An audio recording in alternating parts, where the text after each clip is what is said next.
இப்போ நம்ம ஒரு முறை துருவியாச்சு, இப்போ ரெண்டாவது இது வந்து துருவ போகிறோம். எந்த அளவுக்கு கம்ப்ளீட்டாக துருவி இருக்குன்னு பாருங்கள். ஜஸ்ட் லைட்டாக இந்த பக்கம் தான் இதாக இருக்குது, மற்றபடி எல்லாமே நீங்கள் சேம் சைஸ் எடுத்துக்கலாம். இப்போ இந்த இதையும் நம்ம துருவ போகிறோம்.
எந்த ஒரு வேலையுமே நம்ம செய்யும்போது ஃபஸ்ட்டு ஒரு பொருளை யூஸ் பண்ணும்போது கொஞ்சம் கஷ்டமாக இருக்க மாதிரி இருக்கும். ஆனால் அதுக்கப்புறம் பார்த்திங்கன்னா ரொம்ப ஈஸியாக இருக்கும். நம்ம கையில் திருவுறதை விட ரொம்பவே ஈஸியான ஒரு இது தான் இந்த கிரைண்டரை திருவுறது. ஸோ நீங்கள் வாங்கியிருக்கீங்க அப்படின்னா இந்த ப்ராடக்டை யூஸ் பண்ணுங்கள். ஈஸியான மெத்தடில் நீங்கள் திருவிடலாம். சத்தமும் இல்லாமல் ஈஸியாகவும் இருக்கும்.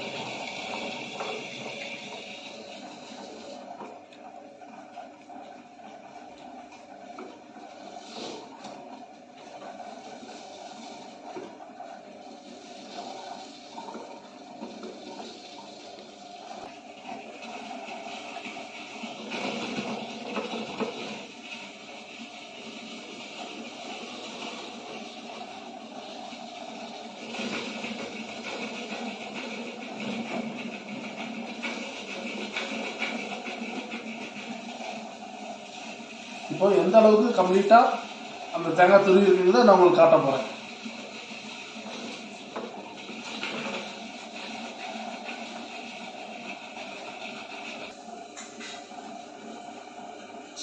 ஓகே ஃப்ரெண்ட்ஸ், இப்போ ஃபுல்லாகவே திருவி முடிச்சிருச்சு.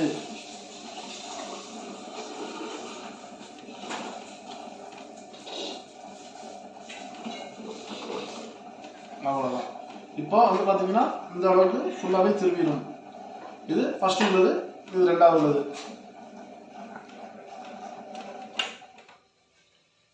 இப்போ இந்த அளவுக்கு திரும்பி இருக்கு. அவ்வளோதான் ஃப்ரெண்ட்ஸ். இப்போ நீங்கள் பார்த்தீங்கன்னா இந்த அளவுக்கு திரும்பி இருக்கு.